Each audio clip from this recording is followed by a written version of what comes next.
Hi guys, thank goodness. Let's just hope this works this time.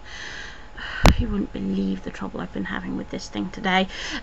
Right, first things off, it's Wednesday, so it's Sarah's story time. Yay!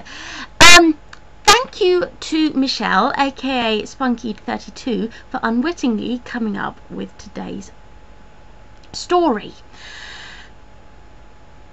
I haven't got a name for this story yet, so if you'd like to name it, please do. Please rate, comment and subscribe. I know I always say this, but for this it's really important because I may want to make a career of this eventually, and I really need your feedback. Tell me what you like, tell me what you don't like, tell me what you think I should keep and what I should change.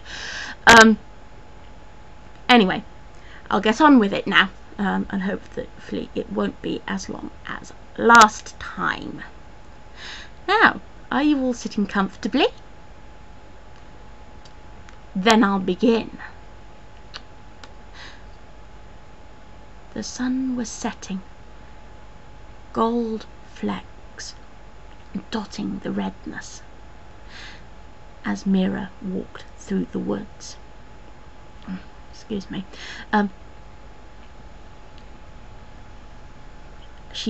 Her eyes darted from left to right, almost peering into shadows to see if there was anyone following her. She remembered what her father had said that morning.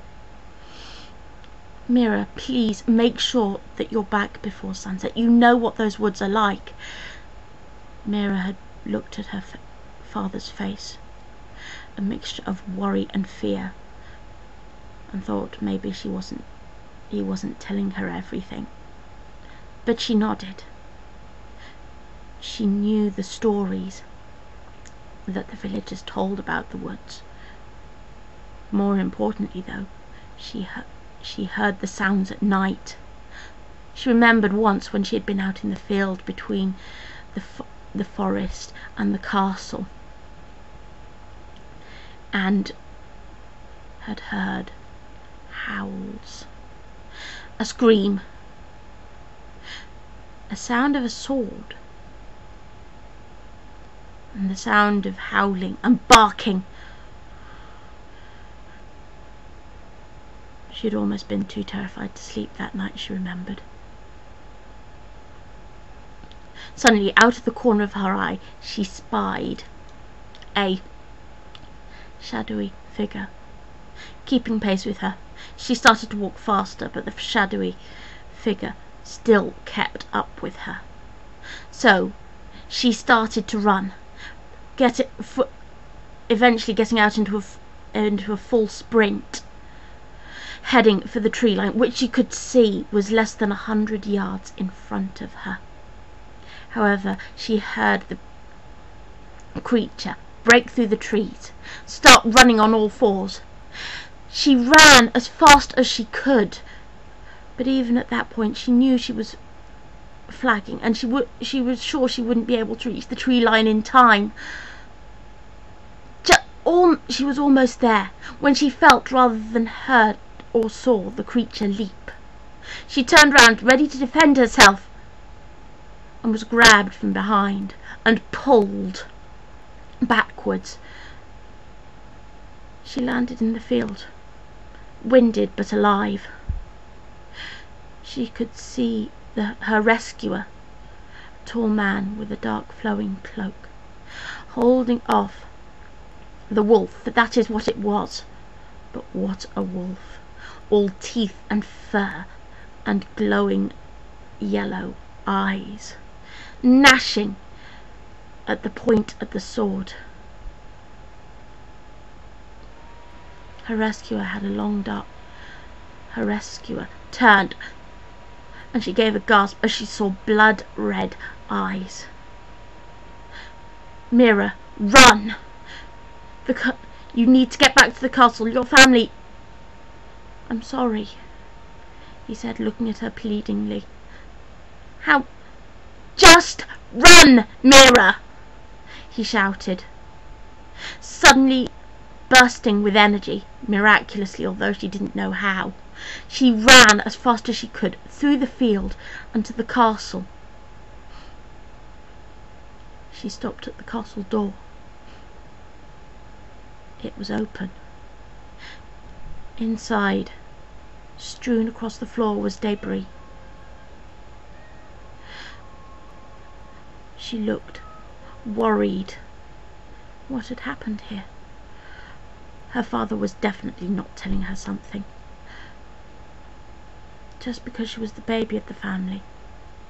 The sensitive one, they all called her. She crept into the hallway and closed her eyes, waiting to hear a sound. And then she heard it.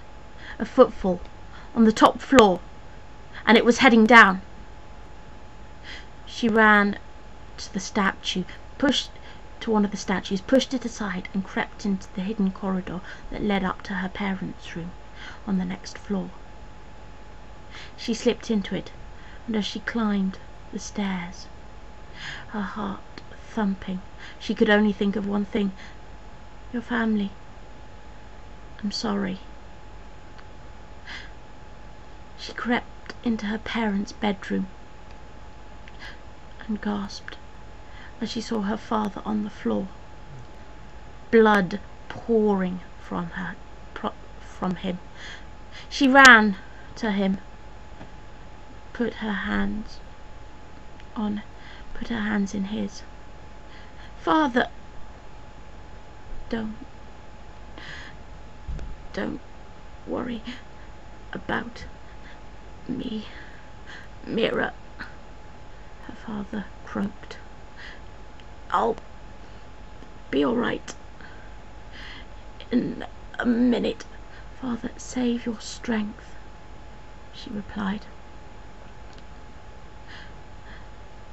Mira, find Albion. He will explain. Albion? Father? He has read. He didn't finish the sentence.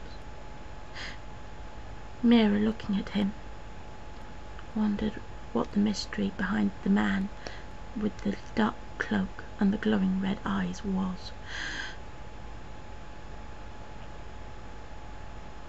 She folded the hands in front of the body and sat there, looking at her father,